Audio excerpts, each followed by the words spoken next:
L'intérêt des IA génératives, c'est leur côté conversationnel.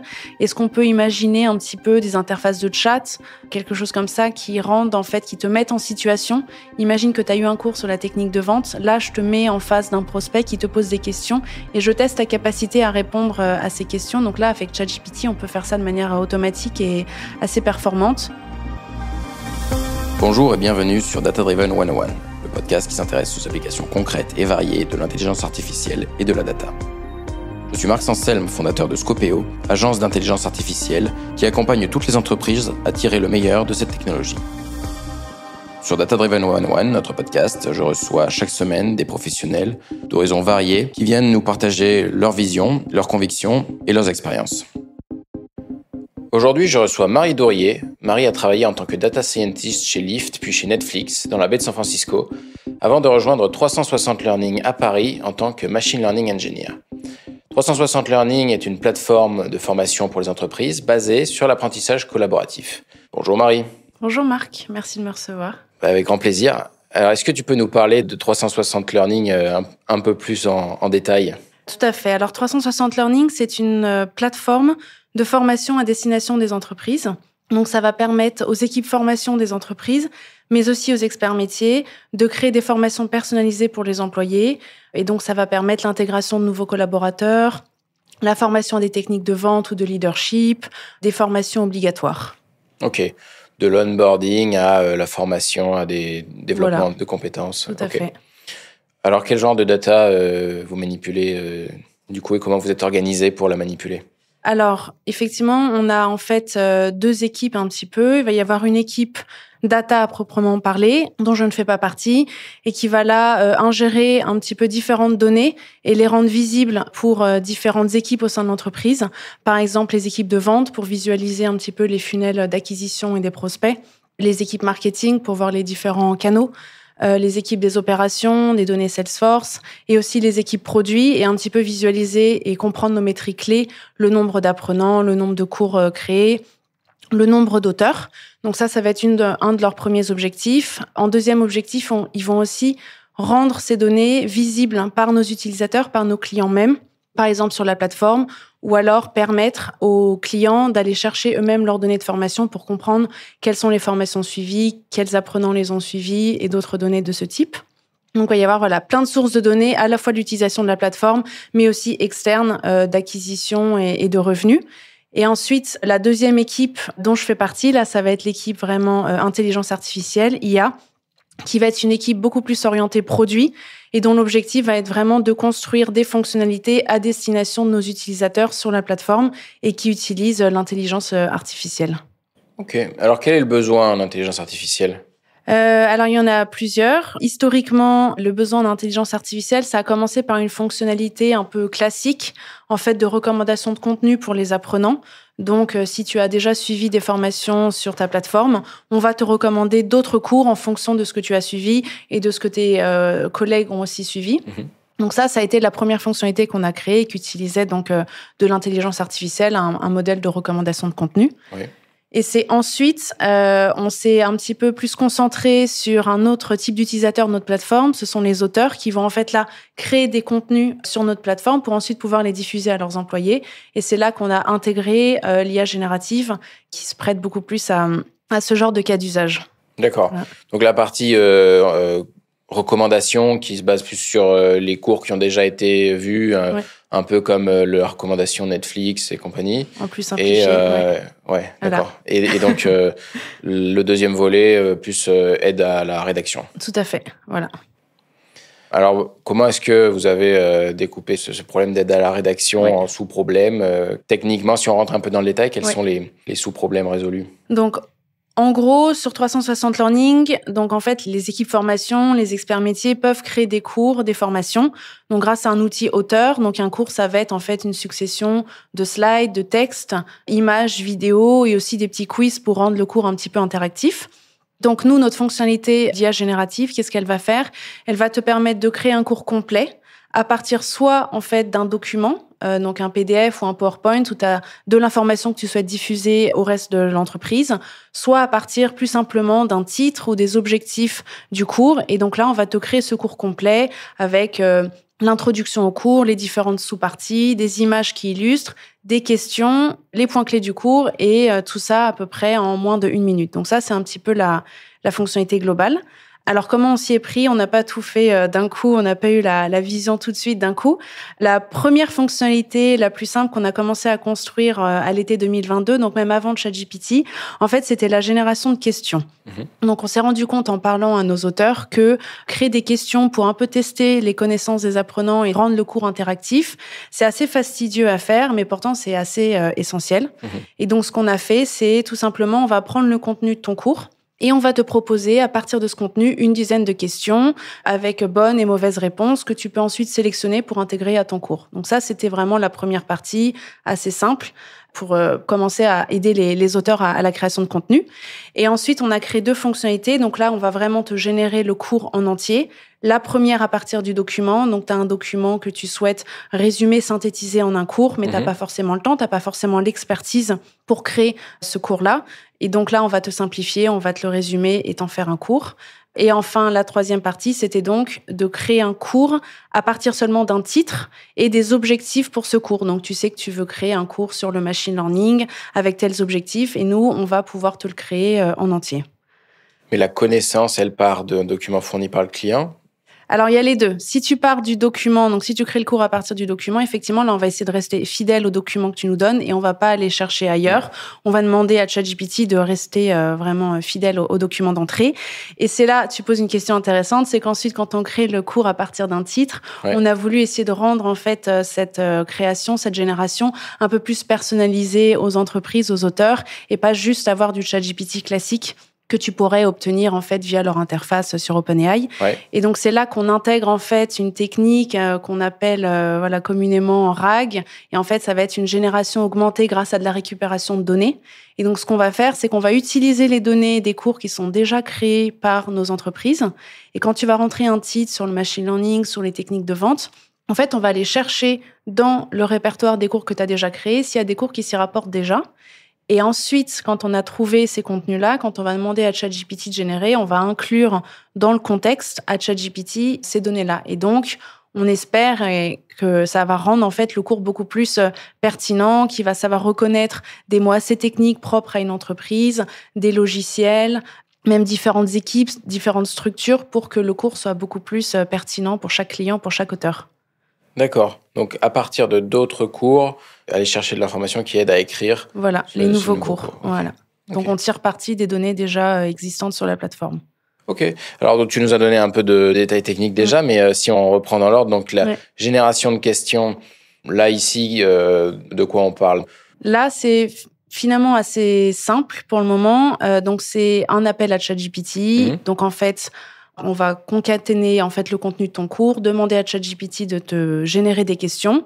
Et donc, on fait ça en fait sur un microservice un petit peu en Python qui va communiquer d'un côté avec Azure OpenAI, donc l'API OpenAI et ChatGPT, et de l'autre côté, renvoyer la réponse à la plateforme, au back-end, pour pouvoir afficher sur la plateforme les questions à générer. Ok. Donc, ça marche bien, moyennement. Il a fallu beaucoup bidouiller le prompt. Quel est le... C'est pas si mal. En fait, si tu veux, pour donner un petit peu d'historique, à la base, on avait commencé à faire cette fonctionnalité avant ChatGPT. Donc là, j'avais vraiment pris des modèles open source sur Hugging Face que j'avais un petit peu combiné pour pouvoir avoir des questions, la bonne réponse. Donc j'avais pas réentraîné mes propres modèles, mais quand même, il y avait un petit peu de travail pour jouer avec différents paramètres. D'accord. Et donc, quand ChatGPT est sorti, là, je me suis posé quelques questions parce que je me suis dit, en fait, en un prompt, il peut me faire différents types de questions très facilement. Il peut me sortir la bonne réponse, mais aussi les mauvaises réponses. Il peut me faire ça presque dans toutes les langues avec une qualité variable, mais tout de même qui est quand même pas mal, mieux que ce que je pourrais faire. Et donc, de ce point de vue-là, c'est assez simple. Alors après, effectivement, comme tu le mentionnes, il y a toujours des petits détails, c'est-à-dire que tu vas lui demander tant de questions de tel type. Et une fois sur 10, il va te répondre autre chose, ça va être mal formaté. Donc là, il faut un petit peu mettre en place certaines règles dans ton parsing, dans ton code pour s'assurer que ça marche bien. Un peu les questions. Voilà. Faut s'assurer de ça. Mais globalement, c'est quand même... ou parfois, par exemple, il va pas t'annoter correctement les bonnes réponses. Donc, il va t'en donner 2 bonnes, mais il va oublier que la 3e est aussi une bonne réponse. Donc ça, on essaie de jouer un petit peu sur le prompt.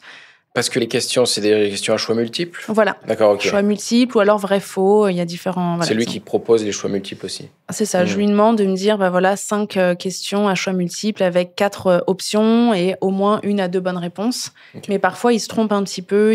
La troisième réponse devrait être bonne et en fait, il la marque pas comme bonne. D'accord. Donc là, parfois, c'est le client qui doit un peu vérifier? Un petit peu. Donc, on laisse la main effectivement au client pour éditer les questions, pour changer la formulation et les réponses. On essaie, dans la mesure du possible, de faire en sorte que les réponses soient bien annotées, mais c'est pas, ça marche pas toujours à 100%, malheureusement. Oui, oui, ça reste infiniment plus simple de corriger des questions qu'on suggère que de se creuser et trouver des questions, des réponses. Surtout de trouver des fausses réponses dans les QCM, c'est difficile. C'est ça, c'est le plus difficile, apparemment. C'est ce qu'on avait cru comprendre. Voilà. Donc, on espère qu'on a eu des bons retours des utilisateurs, donc on espère que c'est plutôt utile. Oui. Voilà. Ok, alors, tiens, je suis quand même curieux. Comment on résout le problème avant ChatGPT? Alors là, moi, ce que j'avais pris, donc ça marchait surtout en anglais, et c'était un T5 modèle. C'était un type de modèle qui avait été sorti par Google et qui, en fait, avait été fine-tuné sur un dataset qu'on appelle Squad et qui est, en fait, des questions et des réponses d'articles Wikipédia. Okay. Et donc, en fait, il avait entraîné à generate questions. Et donc, à partir de, 300, 400 tokens, il pouvait te générer une suite de questions. Donc, ça, c'est le premier modèle. Et ensuite, j'utilisais un modèle de question answering. Donc, aussi un T5 ou d'autres types de modèles. Là, il y avait d'autres options. Et donc, là, je lui donnais les questions que j'avais générées, le texte, et je lui demandais de répondre à la question. Voilà. Donc, je compilais un peu ça. Mais j'avais pas les mauvaises réponses. J'avais pas encore fait ça, ouais. Oui, donc avant, on avait un modèle qui était fait pour générer des questions. Voilà. Et là, on a un modèle généraliste qui est fait pour répondre à des instructions. Et c'est les instructions qui disent il faut générer des questions, des réponses, etc. C'est vrai que c'est beaucoup plus flexible. Et puis, comme je disais, il n'y a pas ce problème de langue parce qu'en fait, mon modèle marchait bien en anglais, mais il aurait fallu que j'ai l'équivalent en français, en allemand, en espagnol, d'autres sources de données, alors que là, ChatGPT, c'est quand même très versatile. Hein, ouais. Ok. Voilà. Alors, quand on veut faire un cours à partir d'un document, comment on s'y prend cette fois-ci? Donc là, c'est un peu plus compliqué parce qu'au total, je pense qu'on va avoir entre 10 et 15 appels à ChatGPT. Donc, le défi principal, en fait, ça va être d'ingérer du texte qui va être de 30 000, 40 000 mots. Et donc, ça va pas tenir dans un seul appel à ChatGPT, quoique ça augmente maintenant, mais ça résout pas tout non plus. Et donc, l'idée, ça va être de découper, en fait, le cours en différents paragraphes, de résumer ces parties de cours, ensuite de demander à ChatGPT à partir de ces résumés de créer un plan de cours et ensuite pour chaque partie du cours d'aller retrouver en fait quelle section du document s'y rapporte et de générer ces différentes parties du cours. Et on intègre aussi la génération de questions qu'on avait créée précédemment. Donc ça, on réutilise une brique existante. Mais sinon, voilà, l'objectif, c'est de rester fidèle au cours initial et de restructurer le document. D'accord. C'est difficile de faire un plan, non? Où elles sont les grandes difficultés? Moi, j'anticipe un peu sur ce que j'imagine, mais... Alors, il y a différentes difficultés. La première, alors le plan, en fait, tu peux lui demander simplement, fais-moi un plan en 3-4 parties. Bon, il respecte pas toujours tes instructions, encore une fois. Parfois, ça va être un peu plus de parties, un peu moins. Ce qui est pas toujours évident et ce qu'on a essayé de régler, c'est de suivre le plan initial du document. Parfois, en fait, il y a des documents qui sont très bien formatés, qui ont déjà des grands 1, des grands 2. Avec notre premier algorithme de parsing, en fait, on récupérait pas cette structure. Et donc, les utilisateurs étaient étonnés d'avoir un cours qui suivait pas la structure initiale, alors que le document initial était déjà très bien structuré. Donc ça, on a un petit peu amélioré le parsing du PDF. Donc, c'est un peu mieux. Et on utilise aussi GPT-4 qui va être un petit peu meilleur à suivre les instructions et on a vu que c'était mieux pour vraiment respecter la structure initiale. Donc ça, c'était un premier défi. Et le second défi ensuite, c'est on va générer en fait chaque partie et aller rechercher les sections dans le document initial qui s'y rapportent pour être sûr que ce soit bien pertinent et aussi qu'ils se répètent pas trop. Parce qu'en fait, on générait au départ chaque partie de manière un petit peu indépendante et parallèle, mais parfois, rien n'empêchait en fait qu'il y ait du contexte un peu similaire dans les différentes parties. Donc là, on essaie de générer tout d'une traite. Mais ça pose des problèmes où parfois, plus c'est long, plus ChatGPT s'y perd aussi dans les instructions. Voilà, il respecte pas toutes les consignes, mais c'est ce qu'on essaie de faire. Oui. D'accord, mais là, l'objectif, c'est de respecter le plan initial. Voilà. On n'est pas en train de... Il n'y a pas toujours un plan précis, ça peut être... Mais oui, l'idée, c'est de vraiment rester fidèle au cours initial, de ne pas aller chercher ailleurs, de rester 100% proche du document. Ce qui permet ensuite de se concentrer sur les sous-parties, comme des sous-problèmes, de les résumer indépendamment. Voilà, c'est ça, voilà, oui. Ok, super clair. Et alors, donc la troisième partie, celle dans laquelle on voudrait inventer un cours à partir de, Voilà, en s'appuyant entre autres sur sur ce qui d'autres cours. existe. Voilà, Donc, tu nous as parlé de RAG, Retrieval Augmented Generation. tout à fait. Comment est-ce que ça s'orchestre avec le reste? Donc là, en fait, on a réutilisé une autre brique existante dans la plateforme qui est tout simplement la barre de recherche. C'est-à-dire, en tant qu'apprenant, si tu veux chercher des cours sur le marketing, tu peux taper marketing et ça va t'afficher des cours. Et donc, nous, on utilise Elasticsearch. Et donc, en fait, moi, ce que j'ai fait, c'est simplement de reprendre cette composante. Et donc, à partir du titre que tu rentres pour générer le cours, je vais utiliser certains mots, voire tous les mots de ce titre, de ces objectifs, et je vais faire une requête toute simple à Elasticsearch. Donc, en fait, dans cette partie de récupération des données, le retrieval du RAG, il y a différentes manières de faire ça. Tu peux avoir donc une recherche par mots-clés, une recherche lexicale, c'est-à-dire tu vas vraiment chercher des documents qui ont le mot précis, en fait, dans le document. Et donc là, c'est ce que je fais avec Elasticsearch. Je suis sur une pure recherche lexicale.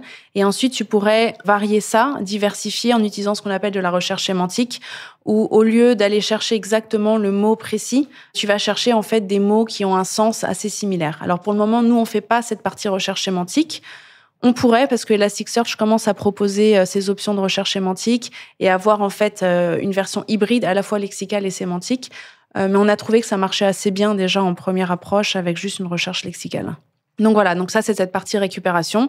Et une fois qu'on a ces documents, ensuite, il faut dire à ChatGPT, voilà du contexte qui peut t'aider. Alors c'est là où c'est un peu subtil, c'est que dans le document, on était certain que ça allait aider, c'était du contenu pertinent. Parfois, les documents que je vais chercher sur Elasticsearch, je suis pas certaine. Par exemple, parfois, si tu fais un cours Product Management, s'il me trouve des documents qui ont lien avec juste management, ça va pas être 100% pertinent. Donc, je dis à ChatGPT, voilà du contexte. C'est pas forcément exactement pertinent, mais essaie d'utiliser au mieux pour me générer la suite du cours. Voilà.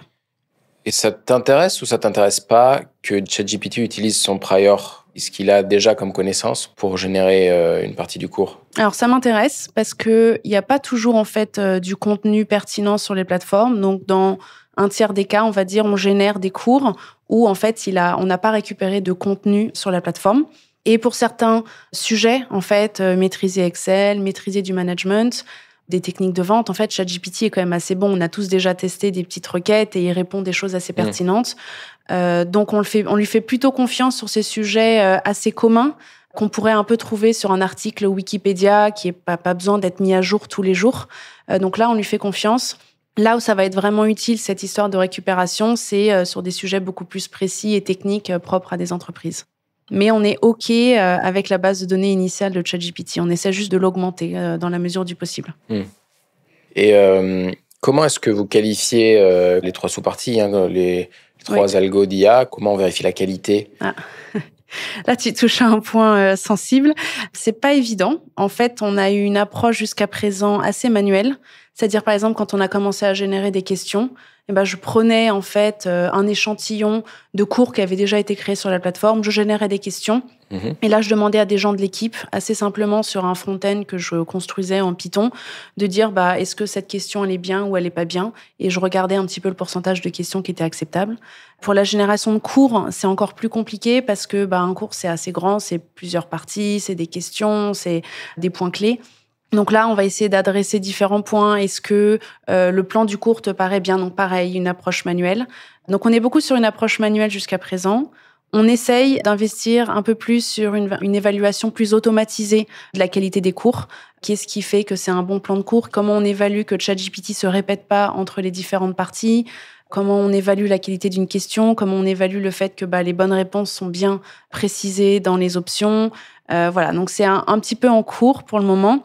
Mais c'est pas évident, donc beaucoup de manuels et on essaie de rajouter et ça nous permettrait en fait d'itérer beaucoup plus facilement parce que là c'est vrai que le moindre changement au prompt a des conséquences qu'on a beaucoup de mal à évaluer et à estimer et donc ça nous freine un petit peu aussi dans notre itération et dans l'amélioration des prompts. Donc affaire à suivre. C'est toujours un gros enjeu avec l'IA. C'est pas évident. Alors quels sont les grands verrous, les grands obstacles rencontrés sur votre route? Alors, je pense qu'il y en a plusieurs. Si on se place sur mon point de vue, moi, purement AI engineer et prompt engineer, c'est s'assurer que ChatGPT, suive les instructions, attraper un petit peu les cas extrêmes où il va pas suivre et s'assurer qu'on On est des garde-fous un petit peu autour de ça. Ensuite, je pense que ce qui est assez difficile finalement, comme toute fonctionnalité produit, c'est vraiment l'intégration de ces fonctionnalités à tout le produit, UX, UI, comment on va identifier les besoins utilisateurs et ensuite comment on intègre une solution d'IA générative parce qu'en fait, c'est pas une fonctionnalité classique, mécanique. Il y a des temps de latence. Il y a de l'incertitude par rapport à ce qui va être généré. Parfois même, ça marche pas. Donc, comment on montre un système d'horreur. Et ensuite, comment on laisse, en fait, l'utilisateur mettre du contenu qui a été généré. Comme tu as dit au début, voilà, les questions, l'utilisateur peut les modifier. Le cours, l'utilisateur peut le modifier. Et on veut qu'il reste vraiment maître du contenu qu'il va pouvoir diffuser au sein de l'entreprise. Expliquer aussi juste comment ça marche, de quoi on a besoin quand tu rentres le titre et les objectifs et ce qu'on s'attend à un format particulier. Donc voilà, donc arriver à faire en sorte que ce soit intuitif et pas trop intrusif et pas trop lent pour les utilisateurs, ça c'est un défi qui est pas négligeable. Et il y a un gros travail de la part des équipes produits, donc de ma product manager et de ma product designer. Et je pense que le dernier verrou, on vient d'en parler vraiment, c'est l'évaluation de la qualité du contenu que tu génères. Ouais. Comment tu sais que c'est suffisant pour de la formation professionnelle, comment tu sais que ça n'hallucine pas, comment tu sais que ça va pas faire perdre du temps en fait à l'utilisateur, et ensuite moi comment je fais pour itérer et améliorer mes prompts de manière un petit peu guidée quoi. Ok. Alors tu as travaillé chez Netflix avant, est-ce que tu peux nous parler de ton rôle là-bas? Tout à fait. Alors j'ai été data scientist chez Netflix pendant à peu près 2 ans, et donc j'ai travaillé dans une équipe qui s'appelle Globalization. Et c'est une équipe qui va utiliser des techniques de machine learning et de statistiques pour optimiser la traduction et l'internationalisation des contenus. Donc plus concrètement, en fait, pour chaque film et pour chaque série, tu vas avoir des sous-titres, des doublages. Mais ça a un certain coût, en fait, de réaliser les doublages en particulier. Et donc, on va vouloir un petit peu sélectionner un peu stratégiquement dans quelle langue et pour quel contenu, pour quel film, pour quelle série, on va vouloir créer des doublages. Et donc là, ça va se baser un petit peu sur des techniques à la fois de machine learning. On va essayer de prédire la popularité d'un show avant sa sortie. On sait à peu près le coût de créer un doublage dans chaque langue. Si tu fais le ratio des deux, en fait, tu peux un petit peu dire oui, je recommande aux équipes de créer ce doublage ou non. Donc en fait, ça va être de l'optimisation sous contrainte, voilà, pour optimiser notre budget de doublage. D'accord. À partir de quel input vous faites des prédictions? Donc c'est pas moi directement qui faisais ces prédictions. Il y avait une autre équipe, voilà, plus contenu qui était en charge de faire ça. Et en fait, la prédiction de popularité, elle a plein d'utilisations au sein de l'entreprise.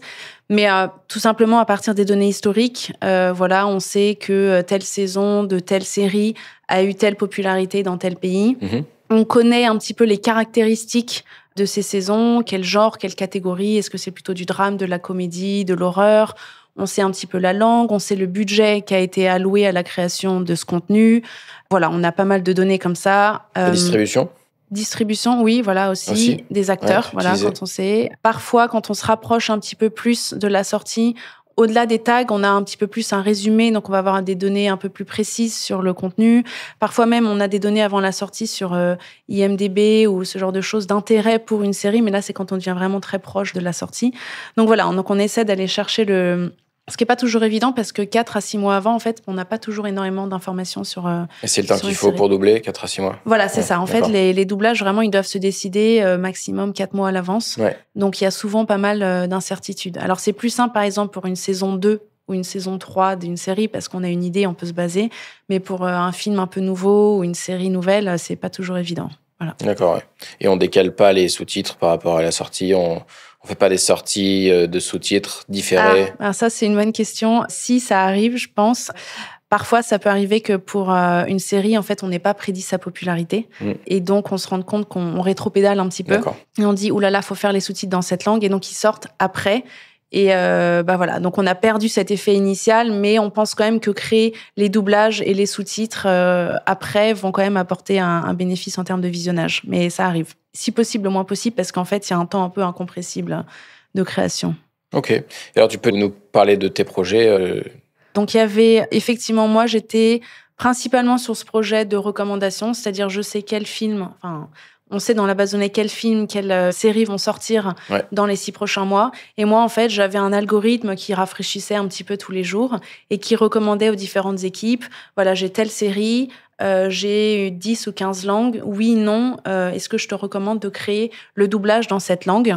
Et un petit peu pourquoi, un petit peu si on est au-dessus de notre seuil ou en dessous de notre seuil. Donc ça, c'était l'objet principal de mon travail. Au sein de mon équipe, il y avait d'autres projets aussi très intéressants sur lesquels j'ai un peu collaboré, mais en fait, comment tu peux évaluer le taux d'accroissement d'un doublage par rapport à un sous-titre? C'est-à-dire que si tu crées juste le sous-titre, il y a quand même des gens qui vont regarder ce film, cette série, et quel est vraiment l'effet incrémental de créer ce doublage? C'est pas évident, en fait, d'estimer ça. Donc, il y a pas mal de techniques d'inférence causale pour regarder sur nos données historiques et essayer d'en déduire un petit peu ça, qui varient beaucoup en fonction des langues, des types même de séries. Est-ce que c'est un film d'horreur ou une comédie? Par exemple, les gens vont beaucoup plus regarder des comédies avec des doublages ou ce genre de choses. Donc voilà, un peu d'inférence causale. Et un autre projet très intéressant, sur lequel je n'étais pas impliquée directement, mais que j'ai pas mal suivi, c'était plutôt étudier la qualité, en fait, d'un sous-titre ou d'un doublage. Qu'est-ce qui fait qu'un doublage est de bonne qualité ou de mauvaise qualité? Comment tu l'évalues? Comment tu l'identifies? Comment tu peux ensuite le corriger? Et quel est l'impact de la qualité sur le visionnage ensuite et sur l'expérience utilisateur des membres? Ok, voilà. Très clair. Et alors, avant ça, tu étais chez Lyft. Tout à fait. Lyft, pour ceux qui ne connaissent pas, c'est un concurrent de Uber très répandu aux États-Unis, qui n'est pas présent sur le marché français. Qu'est-ce que tu faisais là-bas? Quel était ton rôle? Pareil, data scientist, et j'ai bossé dans 2 équipes. La première équipe, c'était plutôt en termes de croissance et un petit peu, par exemple, l'acquisition de nouveaux chauffeurs et de nouveaux passagers. Si tu penses à l'acquisition de chauffeurs, par exemple, en fait, on va faire pas mal de publicité sur différents canaux, Facebook, Google et d'autres. Et en fait, ça a un certain coût. Et donc, on peut essayer d'optimiser ce budget. On sait combien on a dépensé une certaine semaine sur tel canal, combien de chauffeurs on a réussi à acquérir. Et ensuite, pareil, tu as un peu de prédiction et un algorithme d'optimisation qui te dit dépense tant dans tel canal et dépense tant dans tel autre canal pour vraiment maximiser en fait ton coût par acquisition, ton coût incrémental. Donc, il y a eu cette partie vraiment plus croissance, business. Ouais. Et ensuite, je suis partie sur une équipe beaucoup plus produit, donc tout à fait différente. Et là, on travaillait avec les données GPS des chauffeurs. C'est-à-dire que en fait, le chauffeur, quand il conduit, il nous envoie donc sa donnée GPS. Mais on a besoin de le localiser très précisément. Or, ces données sont assez bruitées. C'est-à-dire que toi, quand tu vas ouvrir ton application, bon, pas Lyft, mais Uber, tu vas voir que les voitures, elles sont globalement sur la route, elles sont pas au milieu des maisons. Et donc, il y a tout un travail en fait de débruitage de ces données pour ensuite à la fois afficher sur les applications des utilisateurs, des passagers, mais aussi en interne pour la prédiction de temps de trajet. Si tu sais exactement où est ton ou ta chauffeur, ensuite tu peux plus précisément prédire le temps de trajet. Et ça a des impacts énormes, surtout en centre-ville où les données sont particulièrement bruitées et il y a du trafic. En fonction de si tu as tourné ou non dans la rue suivante, en fait, ton temps de trajet, il va varier de 5 à 10 minutes. Et comme tu le sais, c'est une expérience assez pénible quand d'un coup, ton temps de trajet augmente parce qu'on s'est trompé, parce que voilà. Donc, en fait, c'est hyper important et c'était particulièrement intéressant parce que voilà, c'est des algorithmes un peu de traitement du signal type filtre de calmant et très intéressant. Voilà, en temps réel avec beaucoup de données, donc une chouette expérience et assez propre pour le coup à Lyft et ce genre d'application. Ouais. Filtre de calmant, est-ce que tu peux rentrer un peu dans le détail? Est-ce qu'on peut vulgariser le Kalman filter? L'idée, ça va être de retracer la trajectoire exacte d'un agent, de ta voiture, par exemple de ton chauffeur, sachant que ce que tu observes, ce sont seulement des données bruitées. Donc, tu vas voir qui vont te donner de l'information, mais qui ne sera pas précise, ça va sauter. Et donc, en faisant des hypothèses sur le mouvement de ta voiture et le bruit, tu vas dire c'est un bruit un peu gaussien des observations que tu as, tu peux en déduire une trajectoire précise de ta voiture. Voilà. Ouais, on reprend la trajectoire précédemment filtrée, donc qui est relativement rectiligne, voilà, plus ou moins uniforme en termes de vitesse. Ouais. On fait une prédiction sur où est-ce qu'on est censé être au temps d'après. Ça. Et ensuite, tu corriges à partir de ton observation. C'est ça. D'accord. C'est un peu en 2 étapes, ouais. Voilà. Ok. Et là, la complexité, c'est que tu veux que ce soit sur la route. Donc, c'est pas juste n'importe où corriger. Il faut en fait arriver à mapper ces données sur ton réseau. En fait, c'est une sorte de graphe énorme de routes, d'intersections, savoir où c'est. Donc, en fait, c'est des filtres de calmant un peu contraints par rapport à ton réseau de routes. D'accord. La donnée GPS, vous utilisez la donnée publique avec une imprécision de l'ordre de 20 mètres. On reçoit vraiment ce que le téléphone du chauffeur ou de la chauffeur nous envoie. D'accord. Ouais. Et il n'y a pas d'amélioration avec des antennes terrestres, ce genre de choses. On reste sur les données de base. On reste sur les données de base. Après, ce qu'on reçoit, c'est d'autres données telles que la pression, la température, parfois l'orientation en fait du gyromètre. Ouais. Parce qu'en fait, ton téléphone collecte pas mal de données spatiales. Et donc ça, on peut les utiliser parce qu'en fait, La pression, c'est assez précis en termes d'élévation, de hauteur. Et donc, par exemple, si t'es, c'est bête, mais si t'es sur le tunnel ou surélevé par rapport à une autre route, ça peut nous aider. Ah oui, à ce point, voilà. Ce genre de précision avec la pression. Et ensuite, le gyromètre, si tu tournes ou si tu tournes pas, ça te donne une idée un peu de ton orientation. Alors, c'est là que ça devient difficile parce qu'intégrer des capteurs supplémentaires, ça veut dire aussi des algorithmes qui sont capables de prendre ça en compte. Donc, il y a de l'info, mais arriver à extraire cette information, c'est pas toujours évident. Oui. Pas que ça amène plus de bruit qu'autre chose, quoi. Voilà, c'est ça. Et puis, il faut des algorithmes suffisamment flexibles. Et ensuite, à quel point tu mets un poids sur ces différentes informations. Est-ce que tu préfères faire confiance à ton bruit GPS ou est-ce que tu préfères faire plus confiance à tel bruit, sachant qu'ils sont tous un petit peu imprécis, quoi. Donc, évaluer le degré d'imprécision de chacun, c'était pas évident. D'accord. Et tout ça en temps réel, finalement. Donc, tu peux pas prendre plus d'1 seconde ou moins, je sais plus quels étaient nos temps, mais tu peux pas faire des calculs monstrueux, voilà. Ouais. Et l'accéléromètre, c'est une donnée utile ou pas ? Aussi, c'était utile parce qu'on a une... Voilà, oui, effectivement, j'avais oublié, tu as une donnée sur la vitesse et l'accélération de ta voiture. Ouais. D'accord. Ouais. Oui, donc c'est un filtre de calmant qui prend quand même beaucoup d'inputs différents. Voilà. C'est ce sur quoi je travaillais au moment où je suis partie, c'est de le rendre un petit peu flexible pour intégrer ces données. Voilà. Ouais. Je sais pas où ils en sont maintenant, mais... Ok. Alors, toute expérience confondue, est-ce que tu as des erreurs à nous partager qui pourraient nous faire gagner du temps ? Je pense que l'erreur de débutant, c'est vraiment de vouloir construire un modèle un petit peu trop complexe.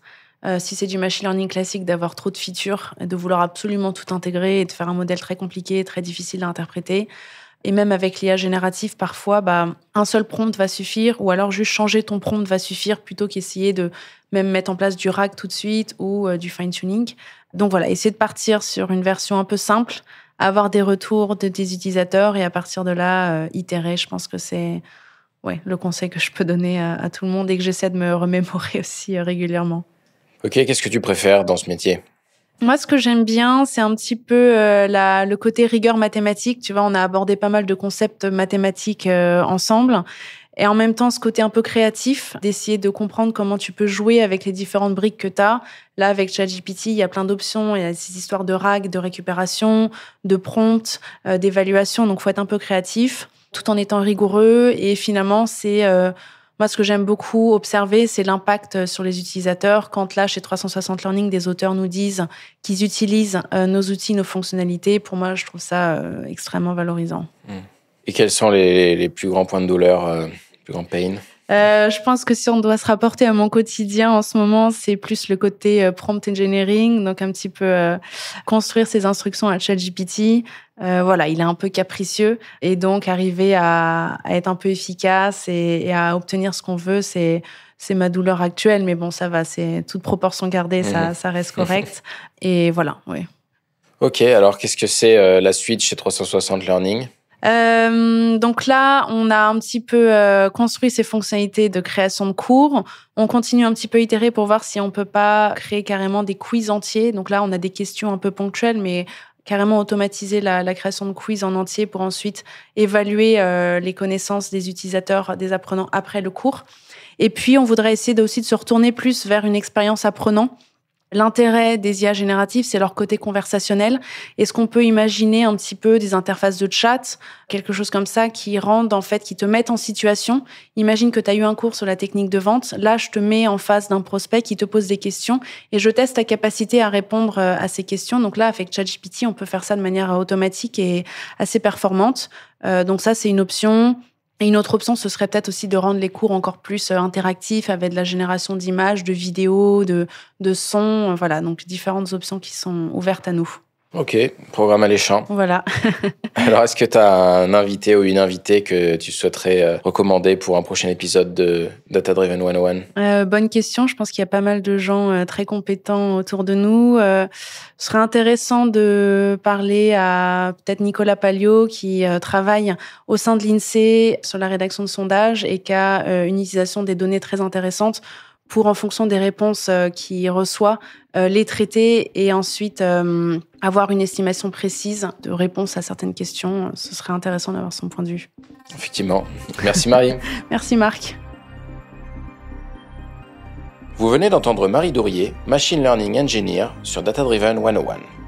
Si vous avez aimé et que vous voulez nous soutenir, n'hésitez pas à vous abonner, à liker et à partager. Dans le prochain épisode, je recevrai Marc de Beaucord, CEO de Finovox, pour nous parler d'IA et de lutte contre la fraude documentaire. À très vite!